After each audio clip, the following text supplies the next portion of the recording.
চান, রাজ্য সরকার চায় যে তিলোত্তমার খুনিদের বিচার হোক।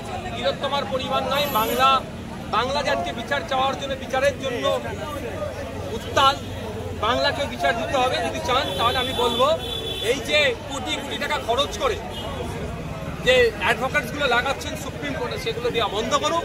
বরঞ্চ তিলোত্তমার মায়ের জন্য, তিলোত্তমার পরিবারের জন্য, তিলোত্তমার পিতার জন্য, তিলোত্তমার এত লাখ লক্ষ ভাইদের জন্য ওই অ্যাডভোকেটগুলোকে, যে স্বনামধন্য অ্যাডভোকেট বিকাশ রঞ্জন স্যার বিনামূল্যে লড়াই করছে, তার অ্যাসোসিয়েট হিসাবে বা তাদের সাথে মার্চ করে একসাথে লাগানো দেওয়ার ব্যবস্থা করুন। ছাত্র আন্দোলনের নামে অভিভাবকদের আন্দোলনের ফলে কলকাতা পুলিশের একজন এসআই এর চোখ নষ্ট হয়ে গিয়েছে। এ বিষয়ে আপনি কাকে দোষারোপ করবেন? দেখুন, কোনো মতেই কোনো হিংসাকে আমি প্রশ্রয় দিইনি আর আগামীতেও দেব না।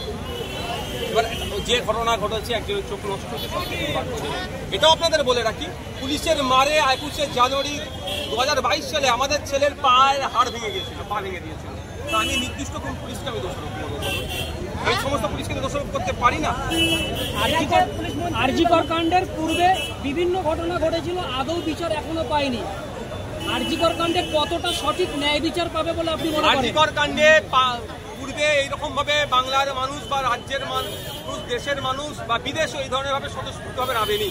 এই স্বতঃস্ফূর্ততা যদি থাকে, বিচার দ্রুত পাবে এবং রাজ্য সরকার যদি সিবিআইকে সহযোগিতা করে দ্রুত বিচার করবে। রাজ্যের পুলিশ মন্ত্রী এবং মুখ্যমন্ত্রী তিনি এক প্রকারে জুনিয়র ডাক্তারদেরকে হুঁশিয়ারি দিয়েছে, কি বলবেন? দেখুন, আমি আদর কথাই বলবো, যদি ওনার সৎ সাহস থেকে কোনো একজন জুনিয়র ডাক্তারের নামে এফআইআর করে দেখান। ভাইজান বলছেন আরজিকরের বিচার চাইতে গেলে দিল্লি যেতে হবে, পশ্চিমবাংলা বিচার আন্দোলন করা যাবে। দেখুন, উনি অনেক কথা বলবেন, ইতিপূর্বে নকুল শর্মানি অনেক বাজে মন্তব্য এই ধরনের করেছিল। কোথায় বিচার চাইবার জন্য আন্দোলন করতে হবে, মুখ্যমন্ত্রী আমাদের ডাইরেকশন দেবে না, ওনার প্রয়োজন নেই। আমরা যথেষ্ট আইন সম্পর্কে বুঝি, কোথায় চিৎকার করতে হবে না করতে হবে আমরা বুঝে নেব।